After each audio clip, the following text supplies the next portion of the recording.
Hello বন্ধুরা, আসসালামু আলাইকুম। স্বাগতম জানাচ্ছি আমার চ্যানেলে। তো বন্ধুরা, আজকে দারুণ মজার একটা ধুদুলের পোস্তদানার রেসিপি নিয়ে হাজির হয়ে গেলাম। তো এখানে যে ধুদুল, আমি এরকম 2টা ধুদুল নিয়ে নিয়েছি।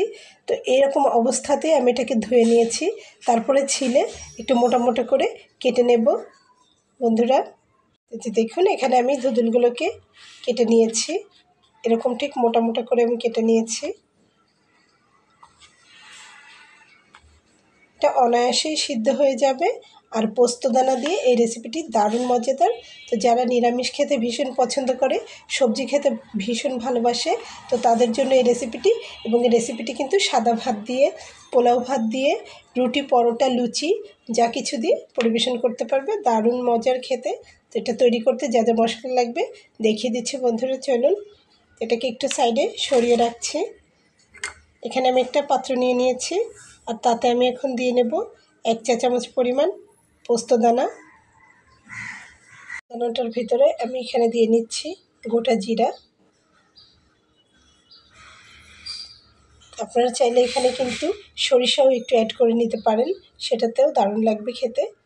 এছাড়া আমি আরও একটি পাত্র এখানে নিয়ে নিচ্ছি, তার ভেতরে আমি দিয়ে নেব বেশ কিছুটা কাঁচামরিচ। ঝালটা কিন্তু নিজস্ব চয়েস, যে যেমন ঝাল খেতে পছন্দ করে সেই অনুযায়ী কিন্তু ঝালটা দিয়ে নিতে হবে। তারপরে আমি এখানে দিয়ে নিচ্ছি পেঁয়াজ, একটু মোটা মোটা করে কেটে নিয়েছি, কারণ এটাকে পেস্ট করে নেওয়া হবে। তারপরে এখানে দিয়ে নিচ্ছি একটা রসুন। তো বন্ধুরা, এই হচ্ছে মশলা। এছাড়াও আমি কিছু গুঁড়া মশলা ব্যবহার করতে পারবো এর ভেতরে, ইচ্ছে করলেই। আশা করছি বুঝতে পেরেছেন। তো বন্ধুরা, এই যে মশলাগুলোকে আমি বেটে নিয়েছি, এখানে 1 চা চামচ পরিমাণ চিনি নিয়ে নিয়েছি, কিছুটা কাঁচামরিচ নিয়ে নিয়েছি, আর কালো জিরা নিয়ে নিয়েছি। এবং এই যে সবজিটা এখন আমি ভেজে নেব। আর সম্পূর্ণ এই রেসিপিটি কিন্তু সরিষার তেল দিয়ে আমি রান্না করব। তো আশা করি আপনারা বুঝতে পেরেছেন। চলুন দেখিয়ে দিচ্ছি। প্রথমে আমি এগুলোকে ভেজে নেব। তো তার জন্য আমি চুলাতে অলরেডি একটা ফ্রাই প্যান দিয়ে নিয়েছি। এখন তাতে আমি সামান্য পরিমাণ তেল দিয়ে এটা ভেজে নেব। আর এখানে আমি হলুদের ব্যবহারটা কিন্তু খুবই কম করব, যাতে করে সবুজ এবং সাদা সাদা ভাবটা থাকে, সেজন্যে। তো বন্ধুরা, এই যে ফ্রাই প্যানটা আমার গরম হয়ে গেছে, আমি এখানে সরিষার তেল দিয়ে নিচ্ছি অল্প করে। তারপরে এখানে আমি কিছুটা লবণ দিয়ে নিচ্ছি, আর হলুদটা একদম সামান্য দিয়ে নেব। খুব বেশি হলুদ আমি দিতে চাইছি না। এবার আমি সবজিটা দিয়ে নিচ্ছি।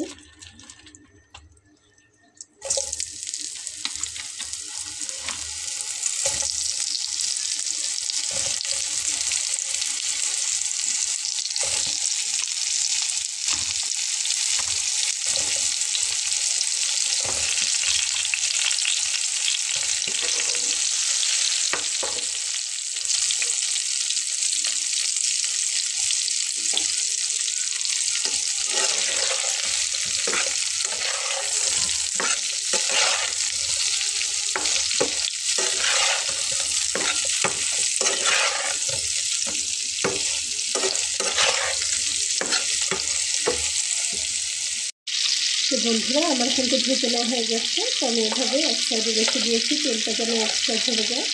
তারপরে আমি তুলে রাখছি অন্য একটি পাত্র।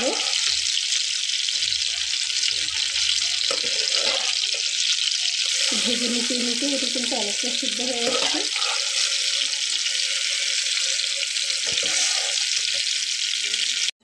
সবগুলো তুলে নিয়েছি, এবং এই গরম তেলের ভেতরে আমি এখানে 1/2 চা চামচ পরিমাণ কালো জিরা দিয়ে নেব। আমি এখানে বাটা মশলাটা দিয়ে নিচ্ছি।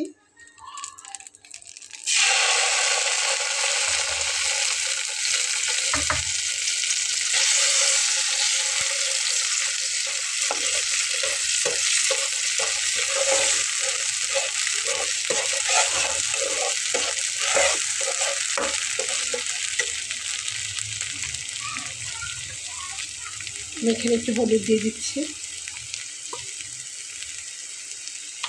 হলুদটা খুবই কম দিয়ে নেব, চুলার আঁচটাকে কমিয়ে দিয়েছি, তা নাহলে গায়ে ছিটে উঠবে। ভালো করে ভেজে নিয়ে এখানে জিরা আর পোস্ত বাটাটা একটু পানি দিয়ে মিলিয়ে দিয়ে নিয়েছি এবং স্বাদ অনুযায়ী লবণ দিয়ে নেব।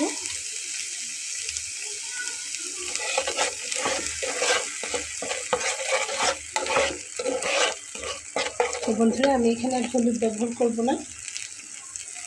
এখন আমি এখানে 4টা কাঁচামরিচ দিয়ে নিলাম।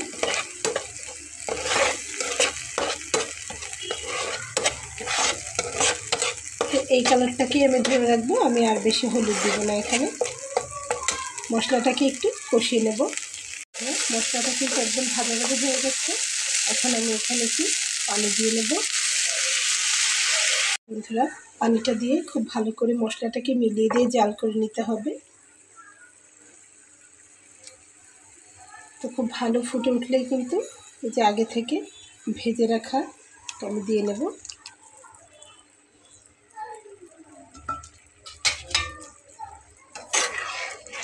খুব ভালো করে নেড়ে চেড়ে মিলিয়ে দেব।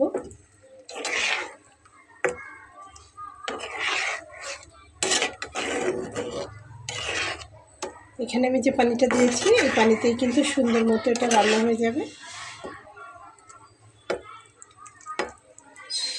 এই পর্যায়ে এসে লবণটা একটু চেখে দেখতে হবে। আর উপর থেকে আমি একটু চিনি ছড়িয়ে দিচ্ছি।